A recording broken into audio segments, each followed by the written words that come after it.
Yes, as bold as an accountant's freshly pressed shirt.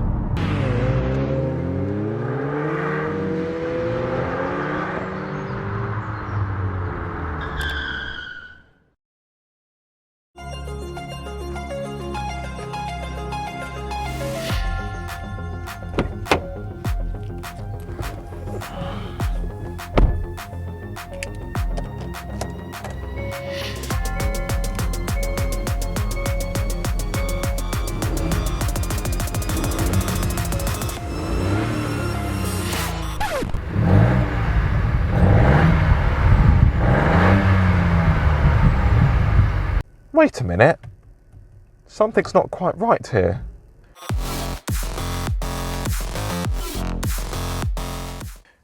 Right, what's going on underneath that engine cover? No, it can't be. It's a 3-cylinder. No!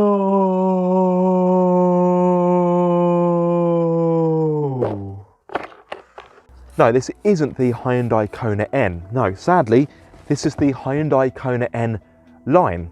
Despite its look at me aggressive bodywork, this sporty crossover offers just 120 horsepower.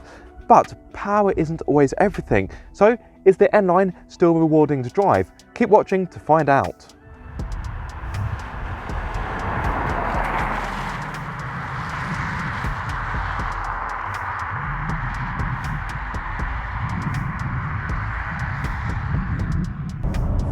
Despite the 1 litre turbocharged 3-pot offering just 120 horsepower along with 172 newton meters of torque, the N-Line is pretty good fun to drive. You have a 6-speed manual gearbox which wouldn't feel out of place in a hot hatch. The changes are positive and slick, and the cornering is also quite hot hatchy. As I will demonstrate, the brakes are strong, they feel good. The steering is well weighted, especially in sport mode.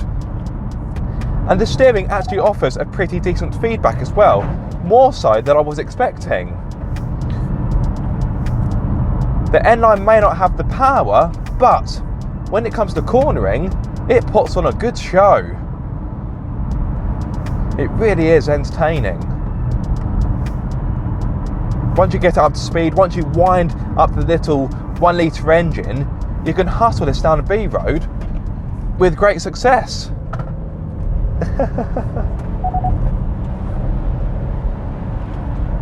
That gear change is fantastic. The 1 litre engine, it's willing, it's peppy, although on paper it does look to be quite lethargic because it will take a whopping 11.9 seconds to hit 62 miles per hour, and the top speed, which I know is kind of irrelevant, is 112 miles per hour. In regard to fuel economy, on a combined run, this offers, I think it's 46.3 mpg. I may need to correct myself with a subtitle. And it emits 138 grams per kilometre of CO2, meaning for the first year of VED, you would be required to pay £210. I've got 3 drive modes on offer: normal, eco or sport. Annoyingly though, as default, the car always starts in eco. I mean, come on Hyundai, this is meant to be the sportier N-Line. Why not default to sport mode instead of polar bear hugging eco mode? That isn't the only thing about this car which annoys me. The starting procedure is a bit clunky, as I shall demonstrate. For starters, I have one of these, a flip key, which in today's motoring world does seem a bit old-fashioned. You put said flip key into an ignition barrel. Remember those? Turn it like so, foot on clutch, and away I go. Nope. Press brake and clutch pedal to start engine. Fine, bit pedantic. Shift to neutral to start engine. There we go. The engine is started. I mean, come on Hyundai. I like a turnkey ignition, but why make it so fiddly and pedantic? Why not just go the whole hog and have a keypad down here in which I need to enter a secret launch code, or better still, have a secondary ignition barrel so I have to turn 2 keys at the same time like on a nuclear submarine. How about that? Before I go into a rant, I think we should continue. Not only does this car have an old school turnkey ignition, but down here to my left hand side, I've got a proper manual handbrake.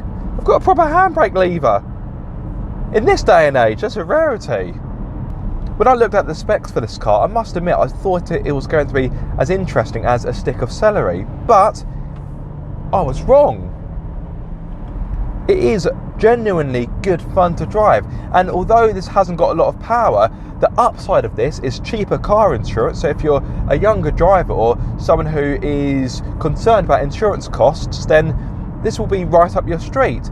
And because it hasn't got loads of power, you can use the power it has got pretty much all of the time and still have a good time without losing your license or ending up in some hedgerows. The brakes perform well. There's a good amount of grip from the Continental Premium Contact 6 tyres as well. There's a bit of roll in the corners, but you would expect that from a crossover. Overall though, I've got little complaints when it comes to the handling. In fact, I like it.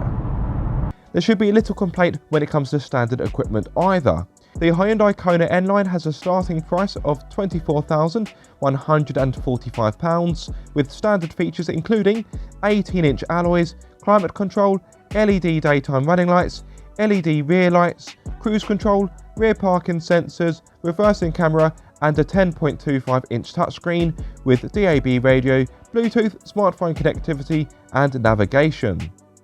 On top of that, there's also wireless phone charging, 10.25-inch digital instrument cluster, Crowell 8-speaker sound system and a good host of safety systems including 6 airbags, driver attention alert, e-call, autonomous emergency braking, hill start assist control, lane keep assist and lane follow assist. This was enough to secure the new Kona 5 stars from Euro NCAP. The ride is on the firm side, but I wouldn't say it is uncomfortable, although if you're looking for a crossover or a small SUV that will glide across the tarmac, this won't be the car for you. Having said that, the ride is good enough. The seats are quite comfortable. They do help to dampen some of the impacts from the suspension. They do help to protect you from the bumps in the road. This car, as standard, is fitted with 18-inch alloys, which will of course have an impact on the ride comfort. So if you want your Kona to be a bit more compliant, then I would recommend one of the lower spec trim levels, which will have either 16 or 17-inch alloys. The larger alloys do create a bit of road noise, but nothing I would say is overly deafening. Yes, there is road noise coming into the cabin, but it doesn't feel particularly rowdy in here. Whilst the exterior may be bold and eye-catching, particularly in this Ignite Red paintwork, which is an option, the same cannot be said for the interior. It is quite sombre and, in all honesty, a bit boring. Thankfully, there are some N-Line specific styling cues here and there to help jazz things up. So I've got a sportier steering wheel with the N badge at the bottom and also perforated leather and red stitching. I've got these very fetching N-Line seats which are fantastic to look at and they hold you in place quite well. Plus I've also got the N-Line specific gear lever and gear knob. So I do have some sportier touches in here, which to be honest is a blessing, because without them it would feel, yes, as bold as an accountant's freshly pressed shirt. As much as it is a little bit boring, I can't argue with the ergonomics. The driving position is pretty much bang on. Getting a good driving position is easy. Everything is laid out logically, easy to use, easy to reach. I've got proper buttons for the climate control, which I'm a massive fan of. Thank you, Hyundai. And the 10.25-inch touchscreen works very well. And I've also got some proper shortcut buttons at the bottom. So although the interior isn't all singing, all dancing, at least Hyundai has put some thought into it. I can't complain about that. Once again, it's time for Ask Aaron, the segment in which you guys get to ask me questions about whichever car I'm testing, which is, of course, this time all about the Hyundai Kona N-Line. So, got your questions here. Look at that, I've gone paperless. Eco-friendly and all that jazz. Right, where are we? So, Instagrammer J_S_Thompson asks, how's the driving/general driving experience compared to the Puma ST line? Well, it has been quite some time since I've driven the Puma ST line, so a little bit hard to draw comparisons. But from memory, I would say the Puma was a bit sharper when it came to the steering, the ride was a bit better, and the gear change was just a bit slicker. But the Kona isn't too far behind.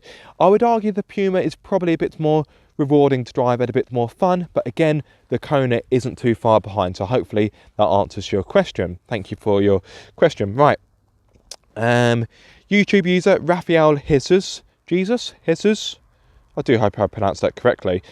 Moving swiftly on, he asks, does it deserve the N-Line badge? You know what? Yes, I think it does. It looks the part, it drives well, it is genuinely quite sporty to drive. So yes, I would say this Kona wears the N-Line badge with pride. Thanks for your question.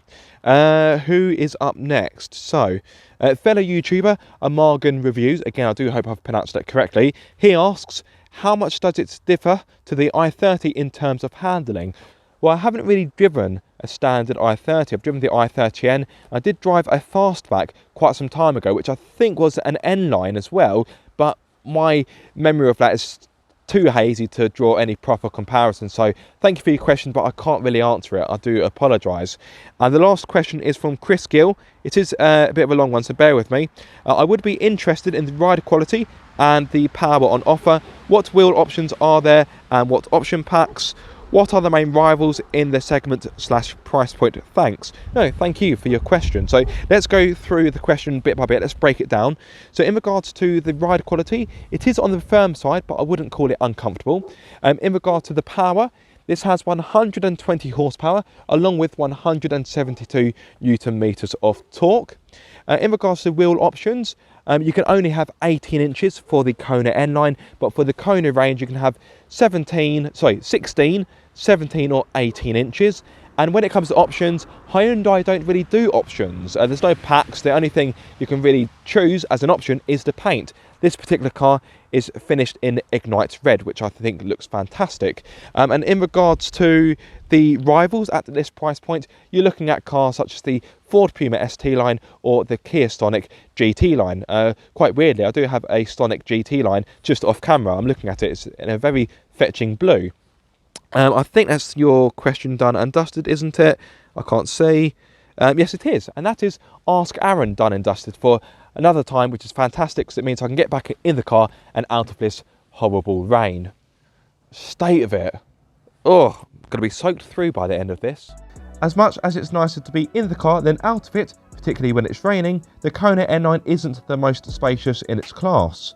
The rear space is limited, particularly if you happen to be blessed with height like me. In case you're wondering, I'm 6'2" and the driver's seat was set for my height. Boot space isn't much better either, as it offers 374 litres, which lags behind rivals such as the Ford Puma and the Seat Arona, but it is a little larger compared to its sibling, the Kona Stonic. It is worth mentioning, if you go for the Kona Electric, the boot is even smaller thanks to the room needed for the batteries. You can increase the boot space to 1,156 litres if you fold down the 60/40 rear seats. There are a few cubby holes to be had here and there, but nothing that is exactly groundbreaking, although a wireless phone charging pad does come as standard. That's a nifty touch. Well done, Hyundai. I spoke about the fuel economy a little bit earlier.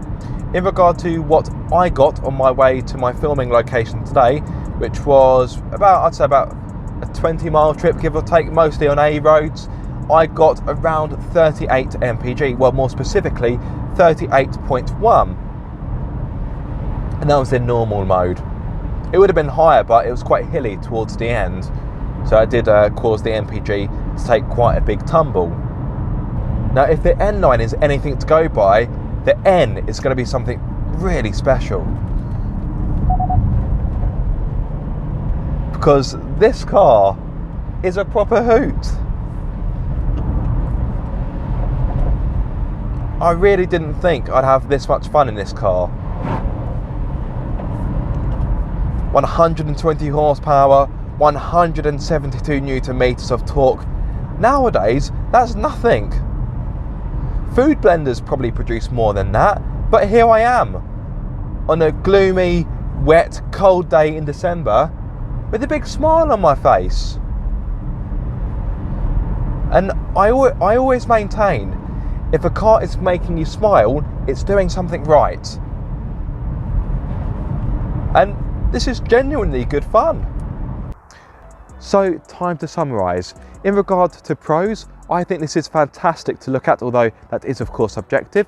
It offers great value, it has a 5-year warranty, and it's pretty fun to drive as well. But what about the cons? Well, the boot isn't the largest, the rear space is a bit cramped, and some may find the ride a bit firm and a bit uncomfortable, particularly in N-line form. Overall, is this a small SUV / crossover you should consider buying? Yes, it is, especially if you want something that's bold, vibrant and fun. A massive thank you to Hyundai UK for loaning me this vehicle, and of course a massive thank you for you guys watching. I do hope you have enjoyed the video. If so, be sure to like, comment and subscribe. If you are subscribed, don't forget to click the bell icon so you get notified every time I make a video. But until the next time guys, be sure to keep up the car obsession.